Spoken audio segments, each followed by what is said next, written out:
இப்ப சமீபத்துல என்ன தெரியுமா சொல்றாரு, பால் டாயில் குடிச்சிட்டு போறான்னு பேசிட்டே இருக்காரு. இனிமே அவர் எடப்பாடி பழனிசாமி இல்ல, பால் டாயில் பழனிசாமி.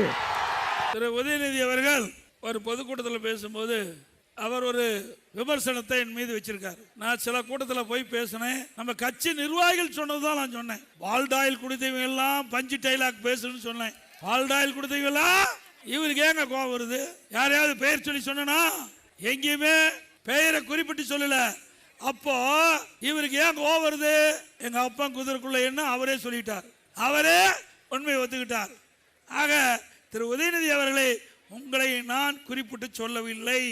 யார் பால் டாயில் கொடுத்தாங்களோ அவர்கள் பஞ்சு டைலாக் பேசுறாங்க. எங்க கழக நிர்வாகிகள் சொன்னாங்க, நான் பேசினேன். அதுக்கு எடப்பாடி பழனிசாமி இனி பால் டாயில் பழனிசாமி, நீ என்ன பேர் வேணா வச்சுக்கியா, அதை பத்தி கவலை இல்லை. ஆனா இப்பொழுது ஒரு உண்மை தெரிஞ்சு போச்சு, பால் டாயில் குடிச்சவங்க யார் என்று இப்ப தெளிவாக்கப்பட்டு விட்டது.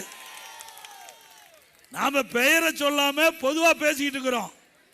ஆனா அவர் தன்னை பற்றி தான் பேசுறார் என்று இப்பொழுது விமர்சனம் செஞ்சிருக்கிறார். இதிலிருந்து உண்மை என்ன? அவர் உண்மை ஒத்துக்கிட்டார்ல சொன்னா மகேசன் தீர்ப்பு.